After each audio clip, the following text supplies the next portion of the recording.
Well, thank you for letting me start with such a question because I think there are 10 questions in this, and these are all very key. So I think that when we start very young, as and we want to become scientists, we had this idea that science is neutral, that we do it for the benefit of knowledge, that knowledge is power, that knowledge is freedom. So we want to acquire it ourselves, and we want to transmit it to younger generations. So doing science, being a scientist, an educator, these are our main goals. But when you grow and when you practice, you understand that the question is not that simple, that there is something that maybe we have been doing all our life, that is what we call scientific cooperation. And this, for example, doesn't have a nation. This is really neutral. It has to do with running for a cause, studying quantum gravity, or understanding the fundamentals of quantum mechanics or AI. These are questions that are really transversal. But there is another dimension that is the one of science diplomacy. And this depends on the nation. I mean, you are Italian and you do science diplomacy as an Italian. You are an American and you understand that your goals are different because you represent the desires of your country.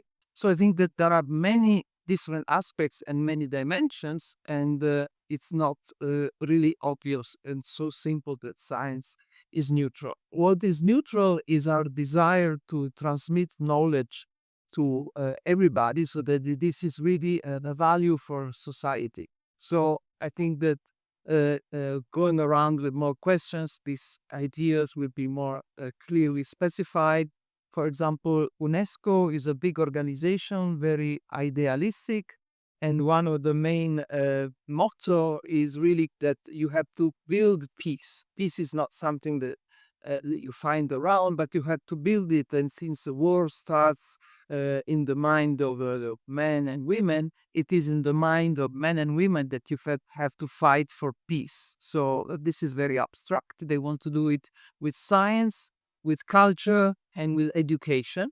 I mean, everything that we have been doing all our life. So it's a very complex phenomenon and a complex message. So we need to work all together in this.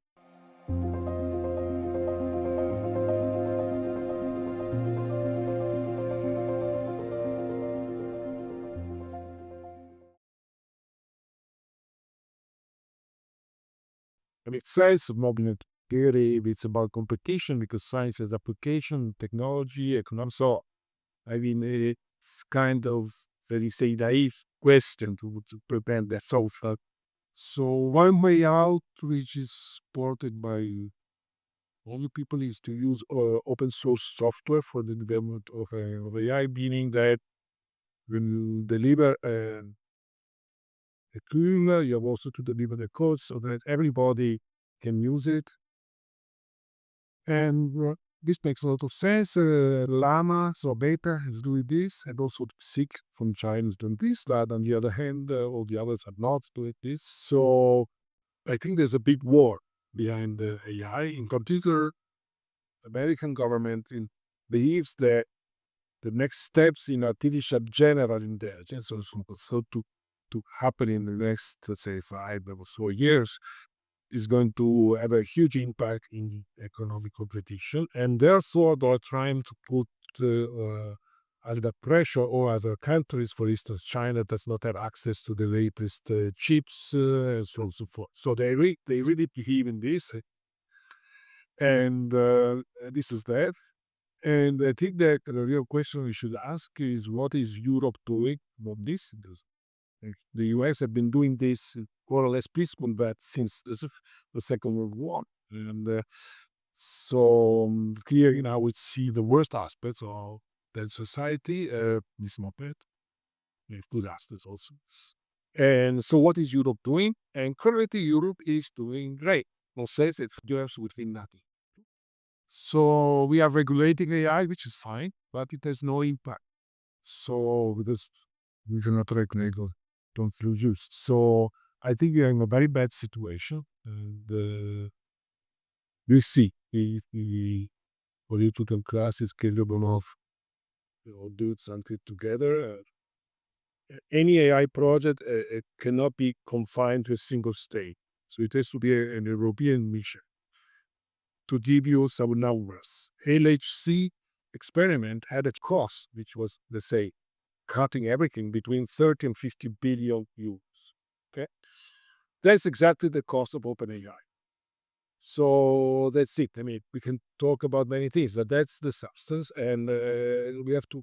That's the gives you the scale at which we should intervene. And this can be done, obviously. It is happening somewhere, but it's really a difficult competition. That's why I think the role of government is very important. We have to create situations that are attractive, decent salaries, not as kind of salaries you get at Microsoft, but um, attractive, and otherwise there's no competition. Single universal just compete. The ethical takes and But also to search. I mean, the kind of computational infrastructure you need to do competitive AI is not affordable for a single university. So there's no way you're going to do something relevant the city or this is true even in the US.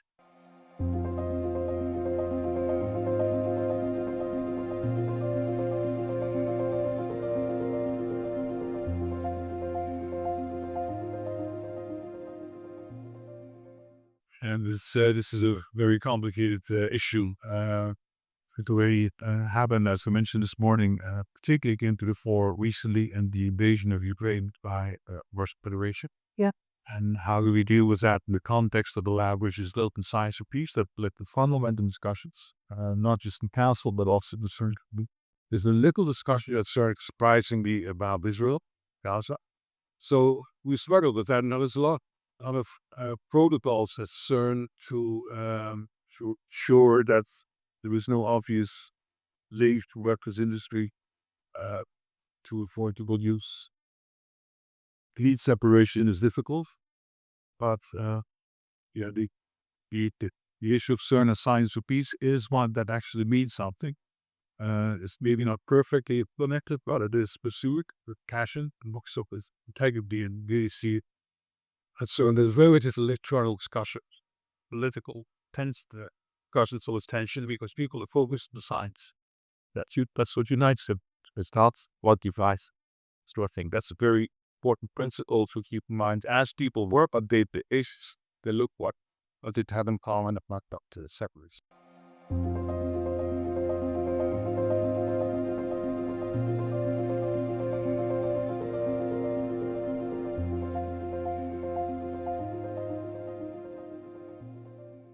Well, it's of course it's a complicated question, but the thing is that research, fundamental research, all kind of research, is a way for not only find solve practical problems and learn how to improve our knowledge in specific topics, but as it is a way for the humanity, let's say, at large, for society to grow, to improve, and to have a better understanding of the world that surrounds us.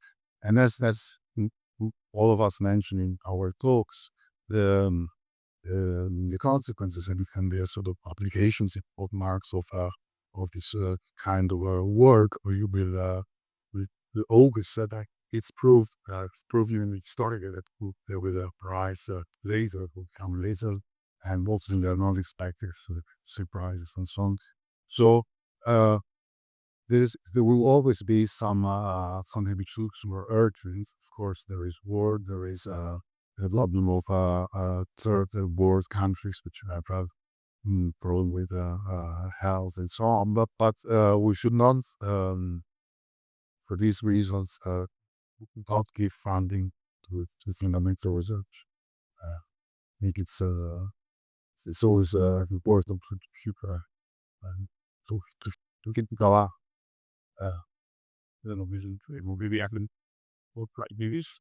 Really, well, these movies that here I'd like to maybe remind you of quote of a statement by Robert Wilson, who was the founder of Pubblica, the American elder partner when he was asked in the U.S. Senate when it was being built, why are we doing this? How does this help defend our country?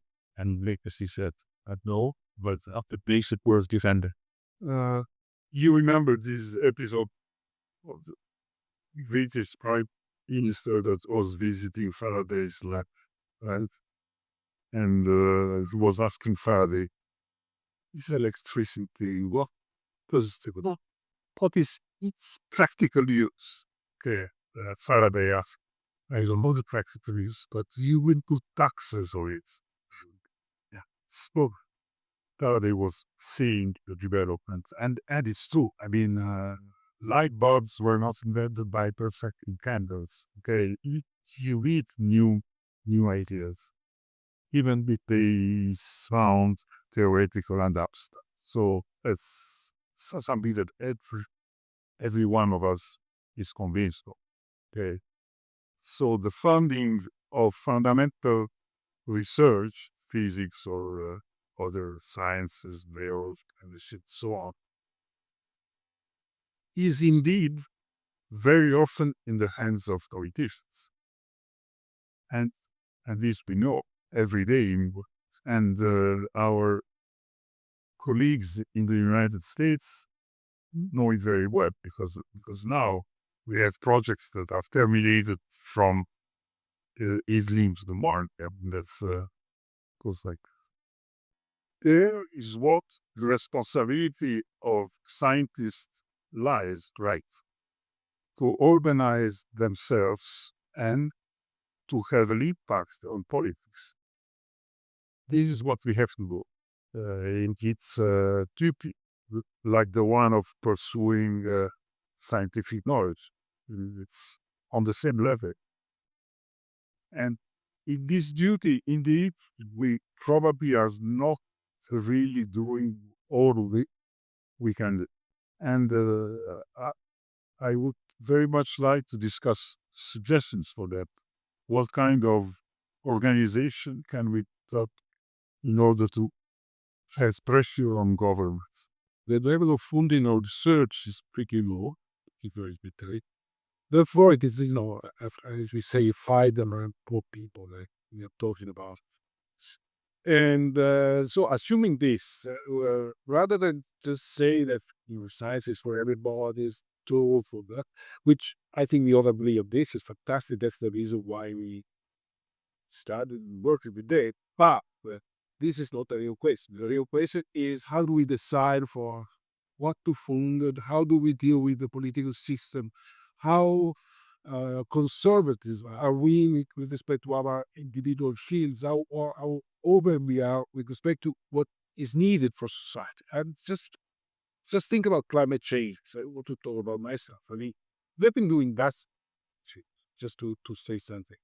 Maybe we have to develop something, but we are not ready because we are, mixed with this crazy system, which is quite dominated by the politician in Italy. We have a very bad class with very little scientific background, so it's a completely opposite situation. But still, also in Europe, you have a very bureaucratic system, and on top of this, now we are fighting a war, a scientific war against private companies that are, doing their research privately without sharing results, and so I think we have to go to the next step now. Once we have established that we all like science and we're all, it's important for the future, etc. Now we have to be concrete and sharp, and that's where things become complicated. Really, take decisions, to do things, and I'm for diversity in every field, and in particular in research and in research funding. So I think that there are different ways to fund research. You can have a fundamental research, serendipity driven or curiosity driven, totally abstract, but at the same time, you have applied research. And generally, politicians talk a lot about applied research because it's needed for technologies, maybe it's needed for to find tools for climate change and all that. But at the same time, you shouldn't dry out completely fundamental research that is costs nothing in compared to the investment of many of the things that we deal with today, but has maybe important results for all of us 100 years later, or 50 years later, or even 10 years later, and that we will miss. And climate change is an example of that. We need to think long term. And scientists generally have the freedom to think long term and to ask deep questions, not political questions that need to be answered in 5 years or 1 year or maybe before next election. So I think you need a diversity of attitudes, and it's very true that unfortunately Europe is not doing enough, and all of us should try to fight so that Italy does more. But it's not a simple question. We're used to solving very complicated questions, but this is really a tough one because you need to go and pass to action, which is not obvious.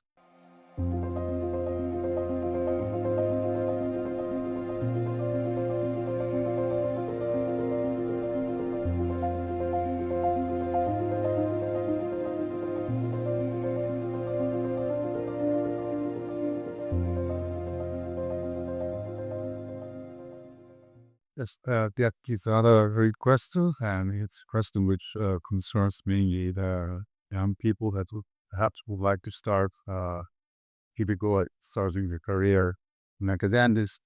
And it's I think it's true. The question starts from Peter Higgs, but I think even people like Einstein and or other contemporary physicists don't have that many papers published. I'm not sure exactly how many, but it's a the order of 10 or absent, I mean. Whereas nowadays, we want to have some chance to get a career, to get a position in academia, really need to have and more.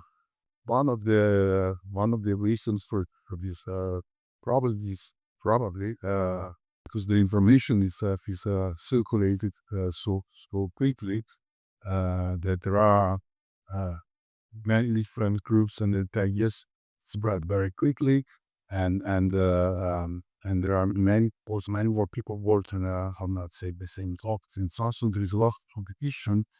I'm not sure what would be the solution to this problem, but it is definitely something that maybe one should think about how to regulate, let's say, this market situation. Uh, well, that it's not an easy question. Also, because on the other hand, there are people who hide behind this comment to say that not publishing any papers for many years. It's time because you're thinking about great persons. That's also the opposite. What they do now when they hire people, at least in AI, I've been told. I mean, we're not physicists, so no. But anyhow, is that if a research arrives with a long series of very good papers written, they reject it. They look only to original, few good original results. That's the only criteria. And I think it's pretty good because now it becomes so easy to publish a paper. Even just writing the paper is easy.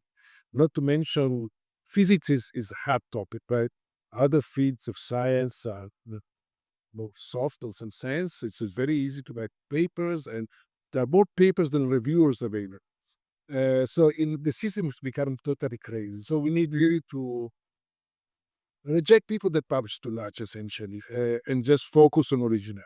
Of course, if you produce nothing, you're not the origin. So I also be with that. Those message than the fact that with the job keys, with AI, you can write task of paper without the effort. Even in a field, let's say physics or even theoretical physics, which is looks like a specific, but there are many different subfields, and different subfields. What is a lot on what is a few amount of papers changes a lot. So in some subfields of physics, if you publish, let's say 1 or 2 papers per year, it's fun. In some other fields, you need to publish 10, 20. It really depends on the different subfields. So that should be really the way I cannot tell you, or you need to publish at least 5 papers in a fund. It depends on the topic. It's also a bit due to us, right? What do we look for when we hire people? And this is rather radical. So we share 2 men filterwerk. But I think at least we've looked in EPSA at the quality, and we've hired as the postdoc positions on the zero complications, but just the strength of the letters and how the good work was done. In fact, it was one of our best hires. It was afterwards. A lot of interesting results came. On the formal level in the Netherlands, we've also now gone a little bit in that direction for people applying for grants. You no longer submit a CV in Nature Index and all your publications, but do a narrative CV where you pick a few things and you talk a bit about yourself. And so judging on Nature Index is not allowed anymore. And I think that provides a little bit first pressure. So this has a problem on its own, but a bit of first pressure to dampen the urge to publish as much as possible. Also, then once you do have an academic career, you don't only get promoted based on the number of papers, but also you will also have paths if you have very innovative approaches to teaching or in other perspectives. So these things are weighted as well. So under the norm of recognition and appreciation, there are more diverse paths now in how you can, and perhaps if you can be an excellent teamwork player to organize collaborations, that will count as well to your so this goes to trying to judge people by their strengths and not on one ground or in number of papers. Now, selection committees, I think, do not read the papers. They get the information on how many quotations a paper, how many citations the paper has. But I remember that many years ago, selection committees and commission in the concours were actually reading the papers. I think that internet, in this sense, has lowered the quality of the choice we can offer younger people. Do they have to follow the mainstream in order to find a position? Or should they reserve part of their time to more original research than risky questions that risk to produce nothing, but they feel it's important issues to be investigated? Or is it losing time and getting the career in danger or whatever? I mean, what kind of advice? Probably my original research life was killed by a heritage judge. Everybody else in the world was being one of the few women in theoretical physics, in a sort of position, and everything was in every possible committee, and ready to bring a world of wisdom into this kind of judging. I spent a lot of time teaching people how to judge person not on the basis of the numbers, but of a broader concept, trying to read scientific results and explain them to committees. So I think it's a full-time job to do that evaluation of other people's science. But we like to do science ourselves. Well, there are different phases in life where we do different things. But I think that even if today's young people try to choose a field because they see that there is market and maybe it will be easier to find a job because it's easier to publish or this and that, I think that you get only so far if you don't follow what you really like and you feel attracted to because you're passionate about. So I think that if you read and study and work enough, you find programs that really turns you on and really take all of your attention and your scientific drive. And so that's what you have to follow, even if maybe you will not find immediately permanent job, or you would not publish so many papers, or you will not have the appreciation of this or that community. So have to follow a little bit more what you find inspiring. It's a decision. It's a difficult decision, and it's a bit of a gamble. Uh, I think in order, just as a general comment, I think in order to be successful in some field of research, you you definitely need to be passionate about the research that you want to do, and you need to follow your own feelings of your own loss. You want to, well, what are the problems that interest you? And the problem that interests you may be different from the problems that interest me or someone else here, or the problems that are more trendy in the world, and so on. On a broader scale, I think it's certainly true that there are some fields or research which will probably give you more open more doors for different directions in the future, work in the job market, in the global market, and so on. If you want to have more chances to get some position in academia or even outside academia or private companies, something else, not necessarily related to exact things, these are so on. Uh, I would say, uh, maybe I'm wrong, but I think I haven't come on to risk. It's places to be interested in AI, understanding things for growth these days, right? So there are some topics which are give you probably in the present will give you more chances, but you need to like the topic, and you need to pick some problem in the particular topic that drives your curiosity. So you cannot just work with something just because you think will give you a job or it will make you rich.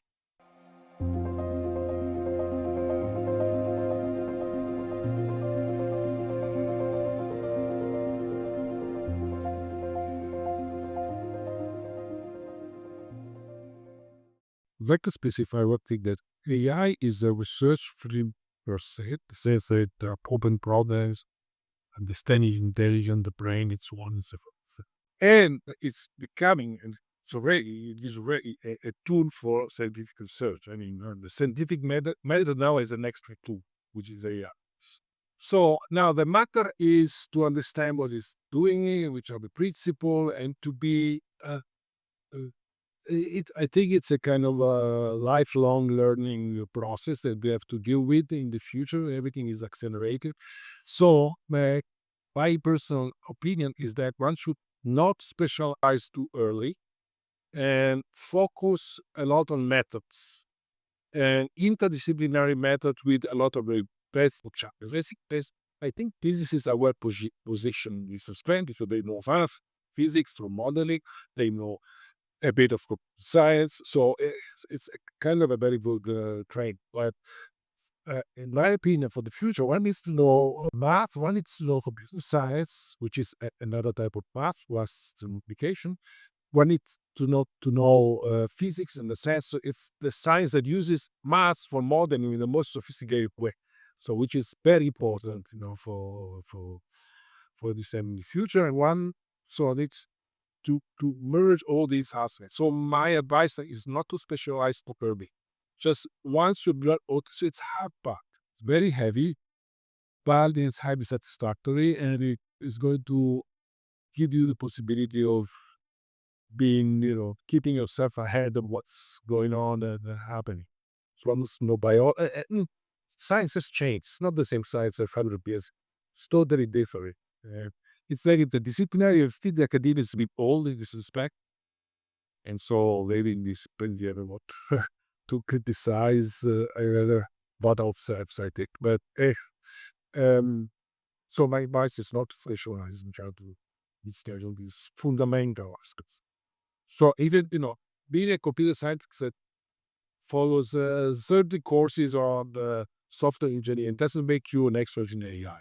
What makes you an expert in AI is be able to model a very complex system, is to be able to use the broader mathematical tools, or ask the right questions. There's nothing to do with the fact that you know how to use PyTorch or stuff like this. That's useful, but not sufficient at all. So that's the difficulty sometimes with interdisciplinary research is that you always compare only with specialists about any given topic, and there must be a bit judged. The other thing perhaps I'd like to counter is that there is one true love that you have for physics, right? Often this general area probably very interesting, and if you dive into an area, it'll become interesting. Whether it's become interesting enough for a whole career is another thing, but I don't think you just need to find that one thing, otherwise your academic career is not going to work. I also think you should not see either you succeed or fail, right? You can, even if you have a few years of research, that is valuable. Take that along in your next life. That's a very wonderful type of thinking you learn to do. the type of modeling we have to do will be valuable throughout life, even in day-to-day life. It is also not just the pure cost-benefit analysis. Like this topic will get me a job or get me an academic job. It is also a psychological process. And I think, at least for me, it's also the sign of, am I smart enough? And I do this. Actually, all the other students look a lot smarter. Okay, I'm really cut out for this. That your motivation comes in. Can you persist? Do we have luck? And also is big factor in to what extent you could pursue science. But it's good to be aware. Also, tell the other people that if you have self doubts, and do this, not all of us had this at some point or another, and still do. But it is recognizing that and saying, well, so what? I'll find the best I can. But it's also an important psychological element in planning a career or at least trying to go as a scientist. If you have a scientific attitude, that is something that even a newborn has exploring a reality with the senses and dropping a spoon to see whether it falls down. And this is something that everybody has, doesn't need it. You don't need to become a physicist to use it in everyday life. How you load your dishwasher is a sign of your mind, of your scientific attitude. So I think one has to celebrate the role of science in a broader sense, no matter what is your profession. So I think you're gifted if you can have, take advantage of science education, but you can go very far up to everything else. And I think all of us have students who have succeeded in totally different careers from what we taught them. I taught supergravity to many students who are successful in enterprise, many different fields. So I don't think that you can. I think you can be a better lawyer, know some of the scientific methods. So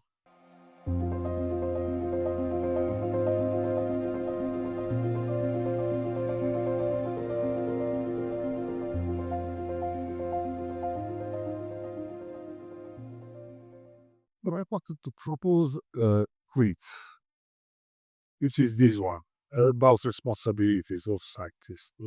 I often ask myself, what is the answer to this question?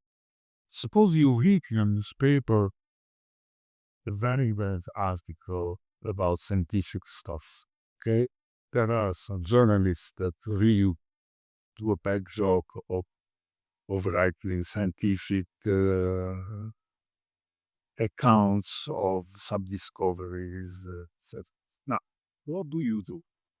You stay silent because you think that if you protest and write a letter to the newspaper, then you are giving visibility again to this journalist and to the topic, or you take responsibility and write all the same because you have an ethical obligation. This is a question that I never managed to resolve. And I felt the urge of doing something in some occasions, more than one. But so far, I didn't take a pen and wrote the newspaper about it. But I would like to propose this. Much easier to write bullshit rather than proving it's wrong. So that's, I think, the main obstacle. Because, it takes a lot of energy to prove that some crazy guy said some, and there's a flood of nonsense. Now there's a guy going around, he tends to be a physicist, Fajin, saying crazy things about consciousness, quantum mechanics, and it's everywhere. Well, Zecchina. Oh, it's a shame. I've never been to action. I would never go to action to be the president of that place because it's a kind of middle age vision and So there are some so-called divulgators, so people who get on TV and do programs and etc. etc. But they're not all the same. So you need to distinguish from when you share something, because some people, as just to quote and quotations can bullshit you about something, and some other are much more competent and give you a more accurate description of some field. So the fact that someone is famous does not need to imply that even if this person, he or she writes enormous numbers of books who are bestsellers and to me, well, simply needs to be correct, added more correct than someone else, like he that doesn't write proper books. Say, I just want to make a comment because, for example, one of the thing that will happen in education is that people know how to use AI, but are also very good already before doing it. We use it properly, and we take a great advantage of it. While people were not very good, and we use it to try to progress better in their education courses, we find we go even lower because they will not be able to recognize when the system is hallucinating. So they will just try to sell whatever they get from ChatGPT. And so I think that it would be even harder in the future to distinguish between good science, good people who do outreach, valuable news on the press, and all this. So it would be even more important to educate yourselves deeply and to study and to work and to read because life would be tough. critical thinking. Critical thinking, that is what science teaches you, but is challenged by new technologies.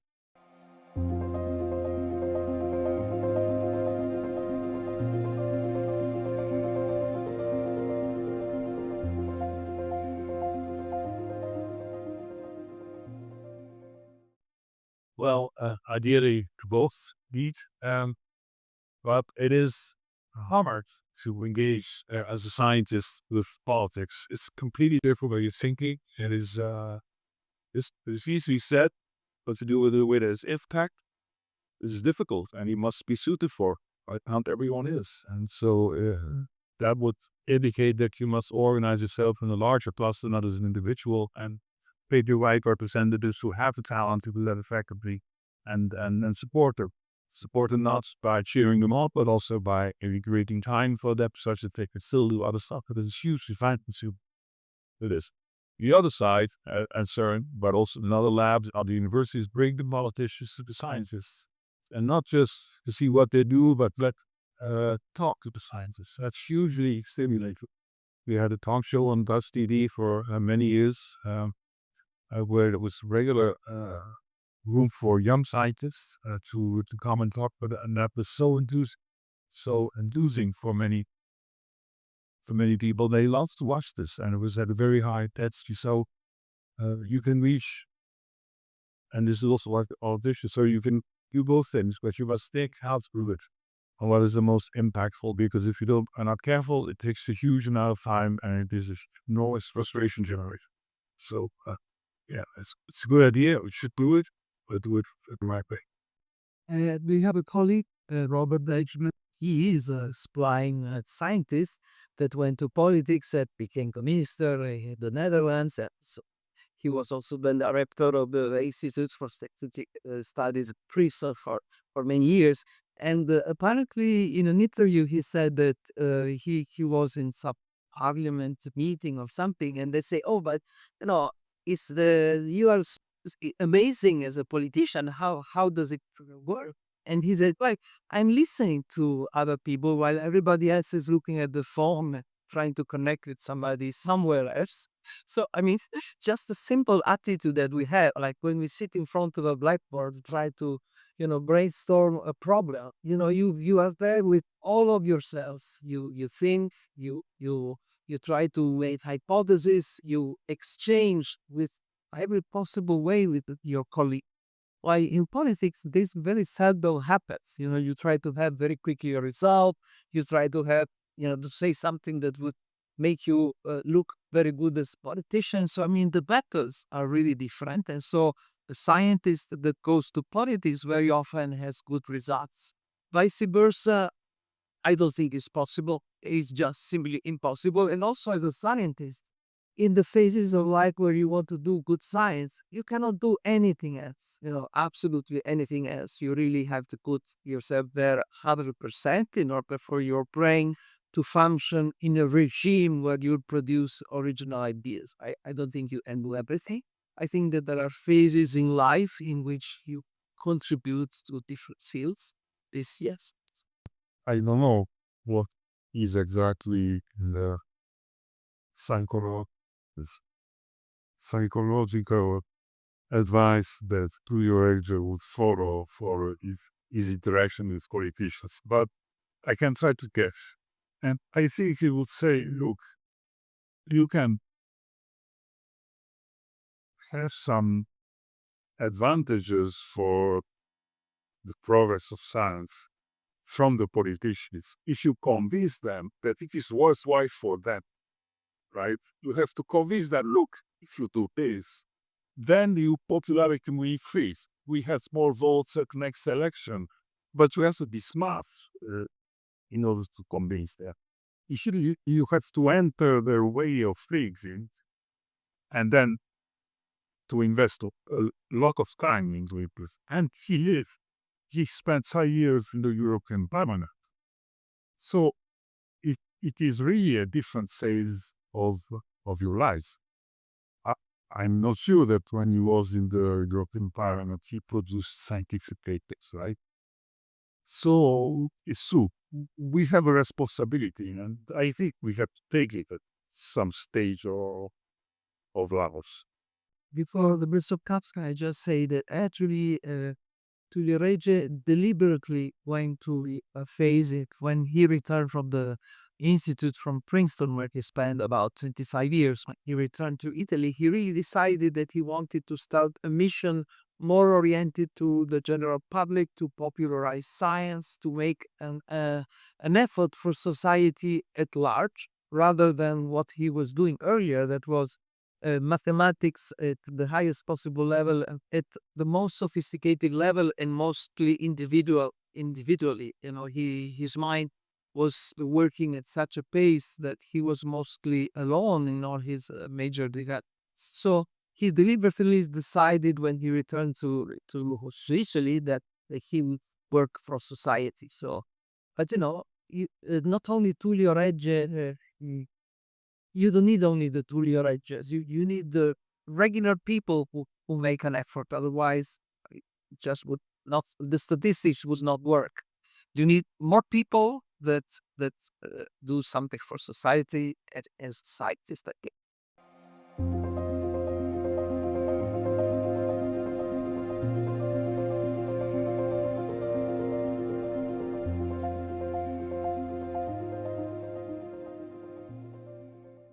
The Russian way, when I was young, I think that in when you went to a seminar in Russia, you would know the time of the start, but you wouldn't know when it would end. It could be 6 hours later, or maybe the day after.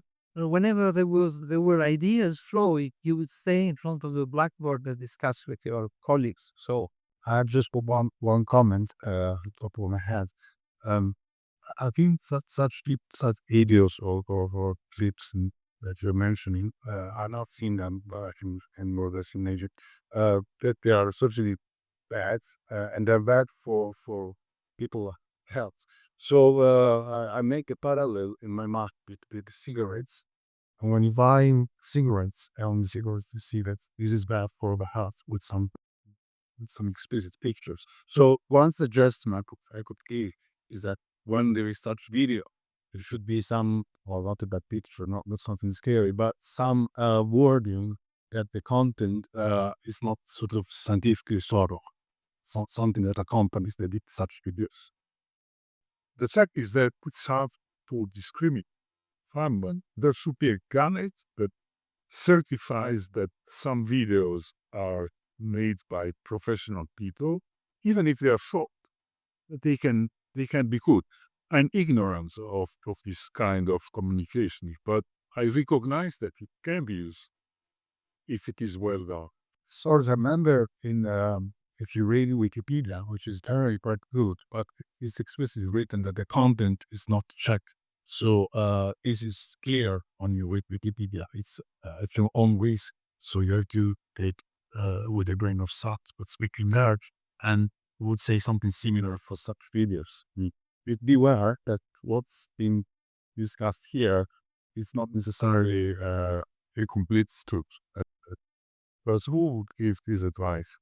The scene also behind the question a bit of more fundamental thing rather than particular niche or quality of a video. It is suffering from the competition for attention, and that these algorithms are extremely good at. You almost have no chance to beat them, I think too. So a lot of being be able to teach yourself to bring up longer concentration and deeper concentration. You mentioned Robert Dijkgraaf. He had this wonderful parable that sometimes as scientists you need to be like a whale. If you go deep on the ground, you stay a long time underwater, and then finally when you are ready to spout the water, then you come up. So that kind of deep concentration doesn't come naturally anymore. It is under siege by such algorithms. And to have to do that is not easy. This is very hard. It's a bit like a deep reading cigarette addiction. You could try many things. There are lots of devices for things online, and it's a struggle for everyone. Also for us, I think how to block your time. My son was using it. Somebody was studying. I guess it's also not the Pomodoro technique. There's also a Dutch word for it. And we're using it to make your shapes and timer. And that helps a little bit, but you have to do things, see what works for you. But it's a very hard battle if it's the year needed to those that want your attention. It's very hard. If I can just add that the safe way is to choose your sources. For example, the Perimeter Institute in Canada is famous for it's a fantastic institute, and is very famous for their outreach chapter. And they have a course in quantum mechanics that is called Quantum 101 that is half an hour. I mean, it's 10 short lessons, and is amazingly good. I mean, because the person who is reading it as a stellar professor, the money that they put into preparing this course is amazing. And there is a panorama of a place that is a temple of theoretical physics where people reflect, come from all over the world, and measure every single word. So this is done in half an hour. And 20 years ago, it was really, you needed hours to convey the same amount of content. So we need to go with the flow, but if you have to choose, and just choose good sources, where people select the material, then you can trust it even if it is half an hour.